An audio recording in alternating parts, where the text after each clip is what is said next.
This is Democracy Now!, democracynow.org, The War and Peace Report. I'm Amy Goodman with Juan Gonzalez.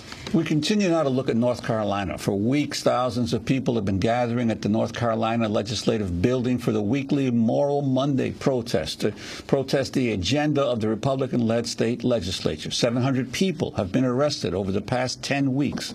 In a moment, we will be joined by one of the leaders of the Moral Monday protest, President of the North Carolina NAACP, Reverend William Barber. But first, these are some of the voices of those who spoke out before they were arrested. Many of our legislators think that they have bought and paid their positions and they don't have to listen to us anymore. And I'm here to tell them this is not their house, this is our house. And just take a look around you. They have not divided us, they have united us. But I stand with you here to let our terminated legislators know that their day of recall will come. And I hope that you show them the same apathy at the voting polls that they have shown us here in North Carolina. We must stand today for what is right because it's right. Actions speak louder than words. And it's time for all good women to stand up, to speak up, to cut up if necessary. Some of us are here because of women's rights, others because of unemployment or fracking. But no matter what the issue, we are standing together. Some of the voices speaking before the North Carolina State Legislature during the Moral Monday protests. We return to Raleigh, North Carolina, where we're joined by one of the leaders of these protests, Reverend William Barber, President of the North Carolina NAACP. Welcome to Democracy Now! We just talked about the anti-choice legislation that Moral Mondays has taken on. Reverend Dr. William Barber, talk about the other issues that are causing, well, at this point, over 700 people to get arrested. Well, thank you so much, Amy, and thank you to your audience that's always so informed. You know, the Moral Mondays is not a spontaneous piece. It grows out of 8 years of organizing with the historic Thousands on Jones Street People's Assembly Coalition. Groups like Planned Parenthood and others have been involved all along because we know that in the South, what changes the dynamics is fusion politics when we understand the interconnectedness of our issues.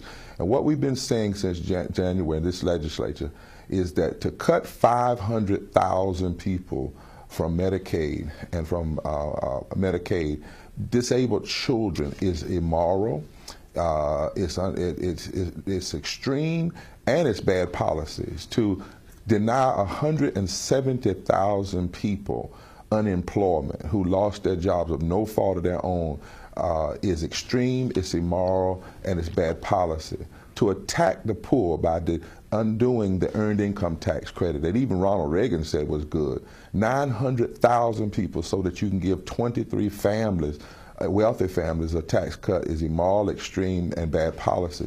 To attack women's rights, to attack voting rights, to try to engage in voter suppression, to undermine public education. All of these are part of what this extreme legislature, I don't even call them Republican, Democrat, but extreme legislators is doing. We believe it's immoral, and we're forcing a new conversation in the public arena that's not Republican and Democrat, that's not liberal versus conservative, but really is talking about what's moral and immoral, what's extreme, and what's bad policy.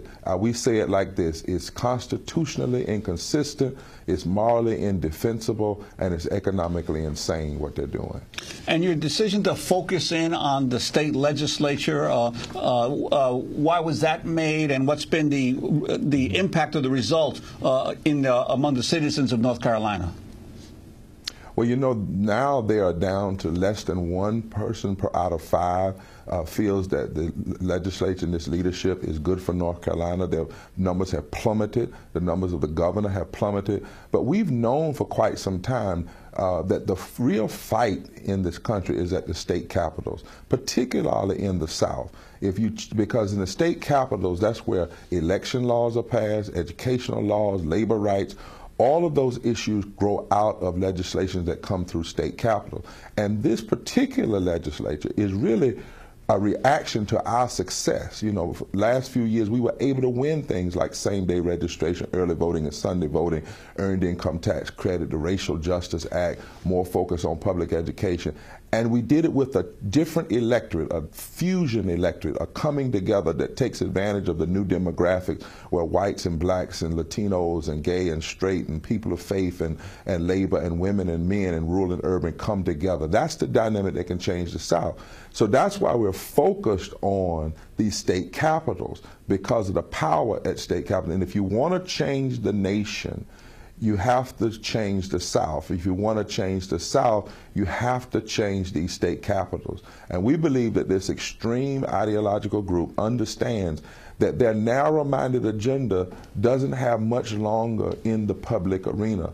In other words, the demographics are changing, people are coming together, they know they have a limited amount of time, and so what they're trying to do is reshift public policy, but also not only reshuffle public policy, they're trying to restructure even how people have access to voting as a desperation to hold on to power. Reverend Dr. William Barber, we want to thank you for being with us, President of the North Carolina